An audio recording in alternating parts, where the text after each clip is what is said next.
So, guys, greeting from Houston, Texas. This is Mike from AutlawAstrology, Era of Truth, Aspect and Relationship Astrology. And on this astrological segment, I'd like to talk about one of my favorite placements, and one that I've gotten actually quite a few questions about. The North Node in the 8th house, and what this means, what this implies, and how you can, if you have this placement, use this energy to fulfill your karmic life purpose. So, the nodal axis stretches from one side of the natal chart to the other. It looks sort of like the north node point will look like a goblet with the opening point pointing down, and then the south node will look like a goblet with the opening pointing up. The south node represents something that you mastered in the past life, an area of life that you're very well versed at. But in this next life, you need to learn from those past life lessons and move towards the opposite end of the axis, the north node, in order to realize karmic growth. And when you are looking at the nodal axis, you generally want to focus on the house that it falls in. So knowing your birth time and inputting that into astro.com will give you, the most accurate, view of where it lands. The sign that it falls in is important because it sort of colors the interpretation of what the nodal axis implies and means, but the house is far more important. So when you're talking about the 8th house, one of the darkest, most mysterious houses in the zodiac, you are looking at the house that rules almost like everything dark. I mean, you're talking about it rules sex, and I don't mean like fun sex. I mean like good shit. It rules secrets. You find drugs in the 8th house.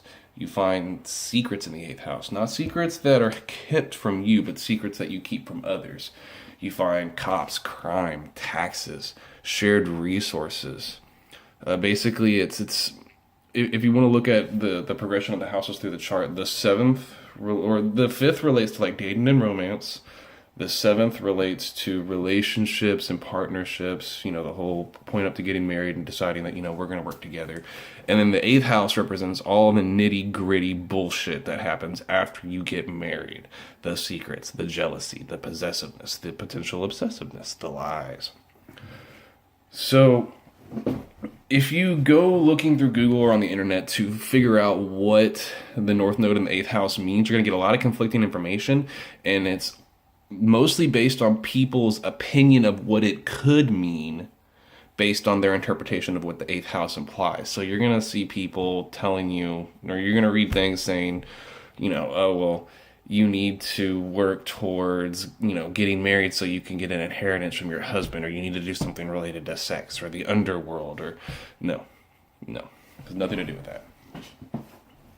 I myself, in my search for true depth of understanding as to what this placement meant, I went looking through the lives of people in history who had this placement and what they did in their lifetime and what they achieved. And there was a common theme that I noticed. Two people that stuck out were George Washington and Winston Churchill.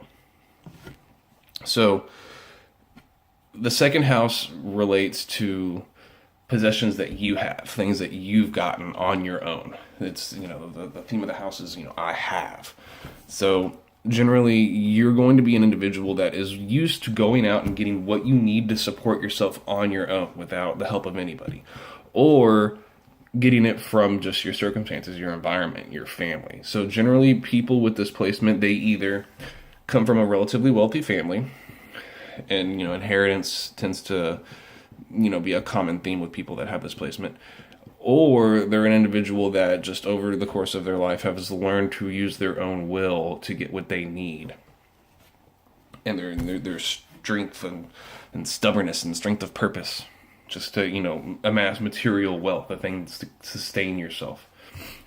Well, the 8th house challenges you to stop being materialistic and lay that all on the line, so that you can learn that what makes a person, what really makes you valuable, is not what you have, but what you can achieve.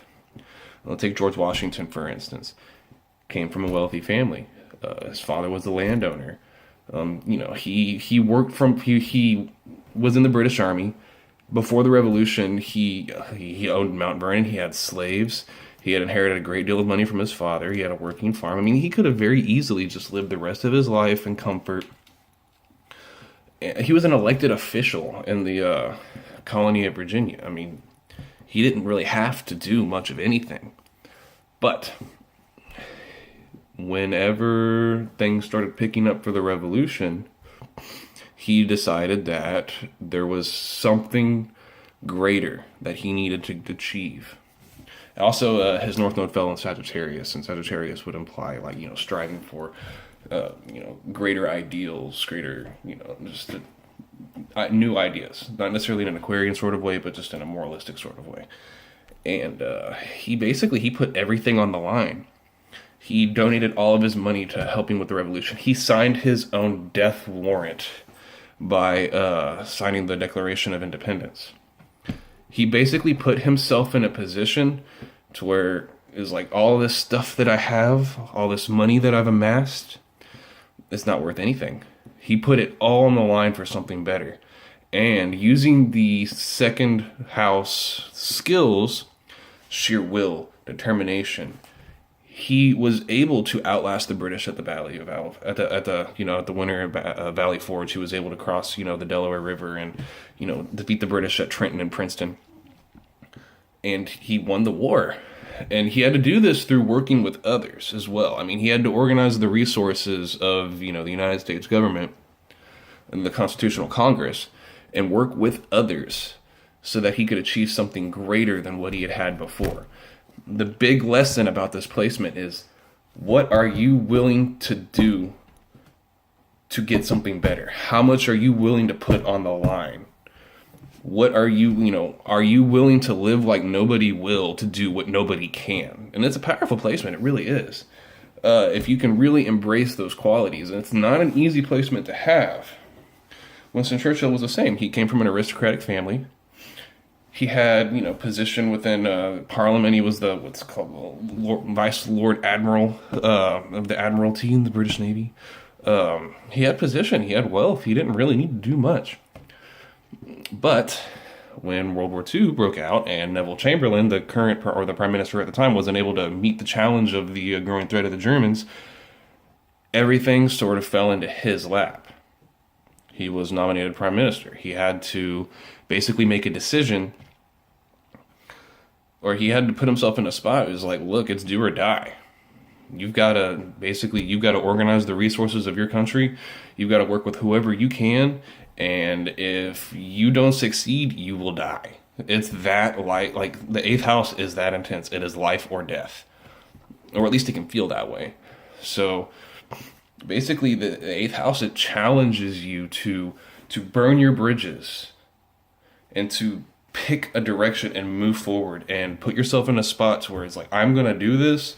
I'm going to move for something better, something that goes outside of my comfort zone. Fuck materialism. Fuck the possessions that I have. What I have doesn't matter. Watch what I can do. That's the power of North Node in the 8th house. So I hope this was helpful. I do consultations. Just feel free to private message me or just get a hold of me in some way. We'll work it out. So thank you so much.